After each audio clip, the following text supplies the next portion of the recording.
Ooh, Bad Larry. Welcome back, Bad Larry Kingdom. I'm your host, Bad Larry, and today we're checking out X Factor number 16. What a cool cover. We see a disfigured Rusty attacking Mask, who has Skids in his grasp. This issue is written by Luis Simonson, and we have a new artist, David Mazzucchelli. And this issue is called Playing with Fire. The world and X Factor think that Angel is dead, but life must go on. And for Skids and Rusty, this means training hard. During the training, Rusty grabs Skids' pearl necklace. Why would she be wearing that during the training session anyhow?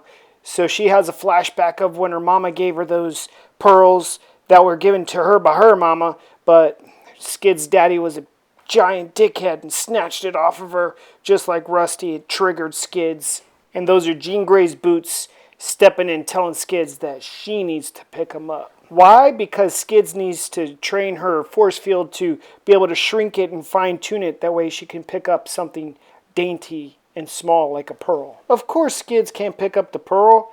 It's too small. Her force field is too thick right now. It's too strong. She has no control over it. What I find so interesting is how Rusty and Skids' powers manifested. Rusty is a hot-tempered gingerball's redhead, so clearly his powers are going to manifest as fire manipulation. And Skids was obviously clearly severely abused by her family, her father in particular, so her powers manifested as an impenetrable force field. I find it interesting how both their powers manifested as a result of their personality or as a necessity for survival. Anyhow, Jean Grey is telling Skids that she needs to learn to control her force field and not let the force field control her. Well, what's Skids' response? Leave me alone, I'ma run away! Of course Rusty runs after her. He has no discipline. He thinks he's always going to try to help people out, but he always makes things worse. Like being the initial catalyst of the reason why Angel had to go down to the sewers and get his wings destroyed and ultimately removed. Jean Grey is telling Scott Summers that she doesn't know if they're making any progress at all with Skids. She says that they've helped Rusty some and some of the other mutants that they've brought in, but Skids has made zero progress. She's not even really trying. She can't get through to Skids. Scott says maybe it's up to Rusty to get through to her, just the same way that it was Jean that got through to Scott back when they were training with Professor X initially, back when they were teenagers and they were first learning how to use their powers. Below the complex that houses X Factor is a series of tunnels, an escape route into the storm drains. This is clearly where Skids has run off to. Rusty has tracked down Skids and says, "What's up?" Skids is like, "I don't want to be at X Factor learning to train my powers anymore. I'm a MORLOK. I want to go back home." She says, "What's the point of training my powers so I can be more like a human?" Well, I knew a few humans, and they're not too much to write home about. My dad was a human. He was a massive dickhead. Why do I want to be like him? I'm a mutant. Rusty says there's two reasons that she needs to come back to X Factor. One, the MORLOKs are kind of crazy after the Marauders had come down and tried to kill all of them. They've gone a little mad. And number two, if you can control your powers and reduce your force field, maybe we can get it on. And just like that, when Rusty gets a little too excited, he loses controls of his powers and almost burns up Skids. Rusty says, "I still super duper suck at my powers, even though X Factor been training me hard." He's down on himself. He says he can never get close to Skids because he'll get too excited and he'll burn her up. And Skids has a flashback of her dad abusing her, and I think she realizes that psychologically she can never let her force field down. It's too ingrained on her to keep her defenses up. So what a great little love affair relationship these two have. Rusty, who gets excited and wants to burn people up, and then Skids, who can't ever let anyone close to her because she got a force field. They're a perfect match. And it appears Rusty was right. Mask is in the sewers. He's gone crazy. He snuck up behind Skids, try to make her ugly, but her power protects her from Mask's changes. It skids right off. So he says, "Fine, I may not be able to make you ugly, Skids, but come here, Rusty. You want to die ugly, boy?" And Skids and Rusty run off. What I like about this series and these mutants is that not every battle against good versus evil has to be the likes of Thanos versus the entire Avengers. Sometimes it can be these smaller, more intimate type of battles, somewhat like a school bully versus a smaller child.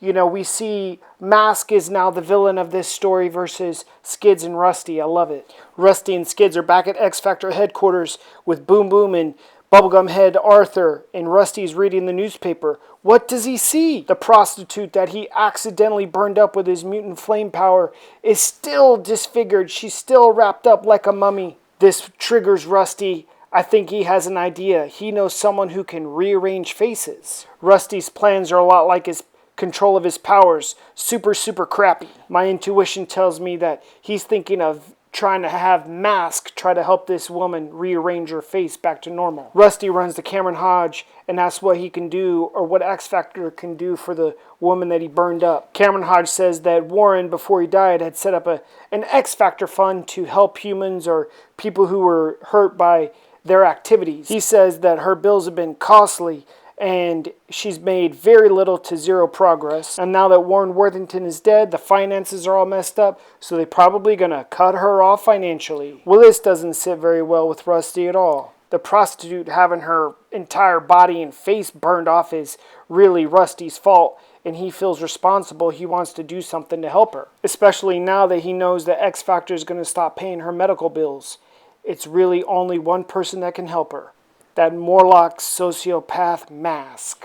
Well, I'm sure you and I were both right. We guessed it. It's Mask that Rusty is going to go ask for help. Rusty's like, Mask, can you help her? And Mask's like, sure, I can make her more beautiful than you could ever imagine. But why should I do that? I literally hate your entire guts. I want to take your face and twist it like a pretzel. But when we go to the hospital, we see that apparently Mask has agreed to help Rusty help this prostitute help her face. So what's the cost though? Skids, Rusty, Artie, and Boo Boo were breaking into the hospital. Arthur is able to project the patient list to the team.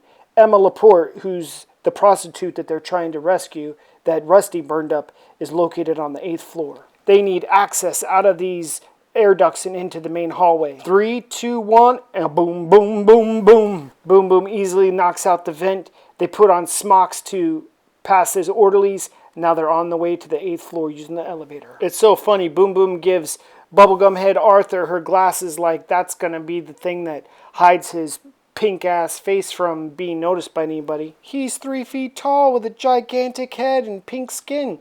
Those glasses aren't hiding him from anything. Anyway, they make it to the prostitute's room. She is horribly disfigured. But will she even go with Rusty down to the sewers to have Mask help fix her face? Rusty's like, do you remember me? And the prostitute's like, well, I've seen a lot of men, if you know what I mean. But what? Oh, you're the one that burned my face off. I'm calling the nurse.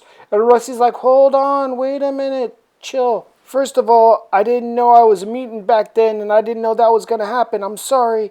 And secondly, I think I can help you. But the prostitute has really turned lemons into lemonade, people. She sees getting burned up by Rusty as an act from the Lord, and now is converted into a Christian, and she forgives Rusty for what he's done. And she says she's actually glad it happened, and glad she got burned up because it converted her life into the good graces of the Lord. Well, this is where this episode should end, but it doesn't. Rusty wants to keep pushing to try to get her to change her face, so let's see what happens. Emma, the former prostitute, agrees to go with Rusty down to see Mask, but they need to get out of the hospital first. Boom Boom is even more impetuous than Rusty. She doesn't like waiting around and taking the slow way. She has Arthur project to her where the weak point is. She makes a bomb, ba-boom, boom, boom, boom.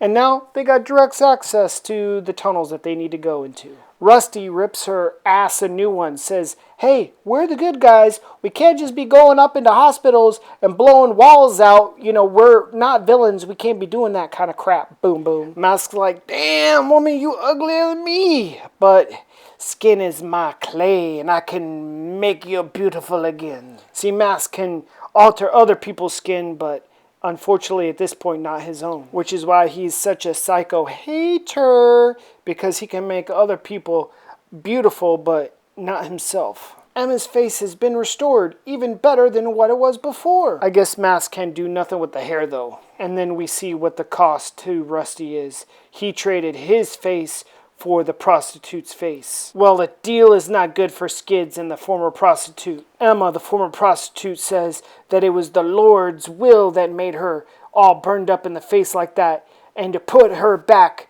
so that Rusty can go back to looking normal. Well, Mask turns Emma, the former prostitute's face, back into a hideous monster, but because he's a son of a bitch, he makes Rusty's face even worse. He melts his nose and mouth off. He's suffocating him to death. Well, Skids tries to attack Mask, but her force field is too strong.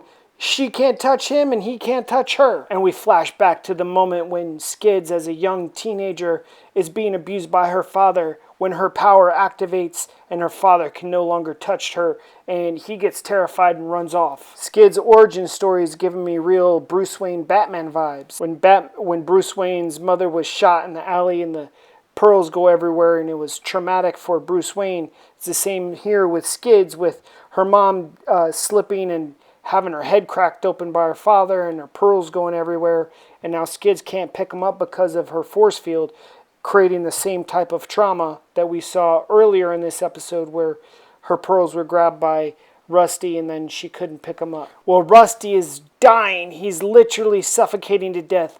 And this scenario is one similar to with those stories you hear of grandmas whose child is trapped under the car and the grandma uses superhuman strength to lift the car off the child. Well, this is what happens with Skids. Her love for Rusty creates so much force that she's able to control her force field and start choking the life out of that ugly son of a bitch, Mask. With Skids' force field down, Mask takes advantage and starts melting her face off. Rusty, using whatever little strength he has left and what breath he has left in his lungs, sets Mask's cloak on fire to help save Skids. As Skids breaks away from Mask's control and her force field comes back up, her face goes back to normal. They said to put Rusty back to normal or Rusty will burn his ass to smithereens. Mask complies and then slips into the darkness before he can change Emma, the prostitute's face, back to beautiful. Emma, the former prostitute and now Christian evangelical, is determined to hunt down the Morlocks and convert them into Christianity. That's her now life mission. So the story arc with Rusty and the former prostitute is now complete. Rusty's conscience is clear, and the prostitute now has gone from sinner to saint. And we also learned that in an extreme situation, Skids can focus enough to lower her force field and control her powers, her force field powers. Boom Boom grabs Artie and says, we gotta get out of here. There's about to be explosion down here in the sewers, if you know what I mean. When the sewer tunnels are rocking, don't come a-knocking. They were really risque for 1987 with these last few panels. The sexual innuendos are intense. Skid says, I can turn my force field off now. And Rusty wants to give her some pearls. I mean, come on now. And in the last panel, Skid says to Rusty, if I can control my powers, then you can if you think hard enough about it. Rusty's getting hot and he's not even on fire. Well, there you have it, folks. Episode 16 is in the books. Let me know what you thought of this storyline, the story arc. What do you think about Skids being able to learn how to control her powers and the relationship that's blossoming between her and Rusty? And tune in tomorrow for issue number 17, where we're going to see what happened with Iceman when he was teleported away.